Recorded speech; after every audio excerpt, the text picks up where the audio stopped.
first point that I always make, is that the science is not controversial. It's not new. What we're talking about is 2-century-old science. Joseph Fourier, same scientist who gave us the law of heat conduction back in the early 1800s, understood that certain gases in our atmosphere, greenhouse gases, have this warming influence on the surface of the planet. And over the last 2 centuries, we've been essentially just refining our understanding. So the critics will also sometimes tell you global warming, climate change is based on these untrustworthy climate models. And that's doubly wrong, because as we'll see shortly enough, there are reasons to trust these models and what they have to say. But the evidence for climate change isn't based on climate models. The evidence for human-caused climate change is based on 2-century-old physics and chemistry, irrefutable measurements that we're changing the composition of these warming greenhouse gases, and equally irrefutable measurements that the Earth is indeed warming as we expect it to. Now, these climate models are useful for posing and testing hypotheses. After all, we are engaged in an uncontrolled experiment with the one planet we have, uncontrolled and unprecedented.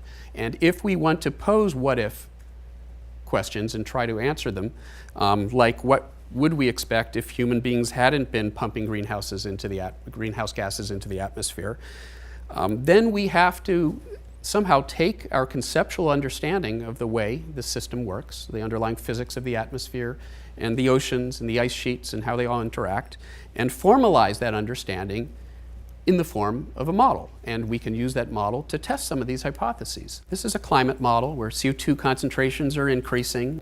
And by the end of 2 centuries, in this simulation, we'll have seen more than 4 degrees Celsius of warming.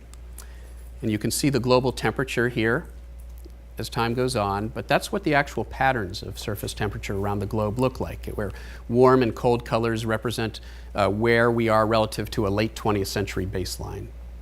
And you can see, even well into the future, you still get some cold winters in North America. So a cold winter in North America doesn't disprove climate change.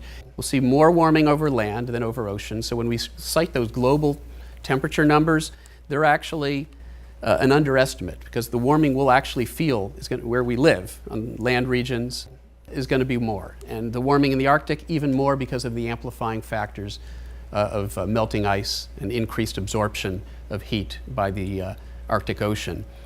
And you can see as we get into 2100, the warming continues to become more and more pervasive. So in a paper we published also earlier this year, we showed evidence that we are seeing this in the observations. That's the surface temperature trend of the past century. You see that cooling, that one region that cools, and you can actually use that as an index of the behavior of this ocean circulation pattern. And what we showed was that in models, you do expect to see a fairly strong decrease in that ocean circulation over the next century, and you would expect to see some cooling in the North Atlantic, and you can use that predicted region of cooling to form an index that you can apply to the actual observations to estimate what's been happening there. And we applied that to some long-term reconstructions of surface temperatures to produce this index of the strength of the conveyor belt. And you can see, we find that the trend over the last century really is quite dramatic. It's unprecedented as far back as we're able to go, and it's actually happening faster than the models. Well, there's been a resurgence of interest. There have been a number of articles in the popular press over the last few weeks because of how distinct this pattern is becoming now in the observations. That's 2015 so far. Record-breaking year. It's going to be the warmest year on record for the globe. It's going to be the coldest year on record for that region of the North Atlantic. It's happening a lot faster than the climate models say it should be happening. We think we're seeing a pretty dramatic slowing of that ocean circulation pattern already. And it means a collapse of an ocean circulation pattern that helps with the pattern of nutrient delivery in the North Atlantic that makes the extratropical North Atlantic such a productive region from a biological standpoint. This would actually decrease the productivity, the marine productivity of the North Atlantic at a time when we're struggling to meet sort of our global food needs with a growing global population and overfishing. That would make things even tougher if we saw the loss of productivity of fisheries in the North Atlantic. What I tend to do these days is I show images of how climate change is impacting us. Now, I used to end the sequence with the polar bear on the ice floe.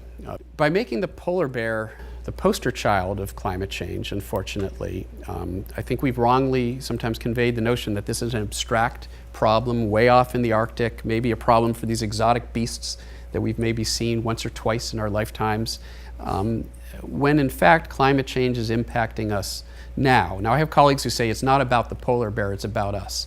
I disagree with that. It's about the polar bear and it's about us. It's about both. We have to incentivize, a fundamental transition away from our reliance on the fossil fuels that are contributing to this problem. The point I'll end on is that there is a very worthy debate to be had about the policy prescriptions for dealing with this problem. I wrote an op-ed last year explaining how Ronald Reagan would have supported market mechanisms, pricing carbon, which is a market mechanism for dealing with this problem. Let's debate that. Let's talk about the solutions. Let's have that worthy political debate to be had about the policy prescriptions, but we've got to stop this silly and unworthy debate about whether the problem exists. There is no longer any room for a good faith debate about whether we have a problem. There's a lot of room for a policy debate about how to deal with it. I'll leave it on that note. Thanks.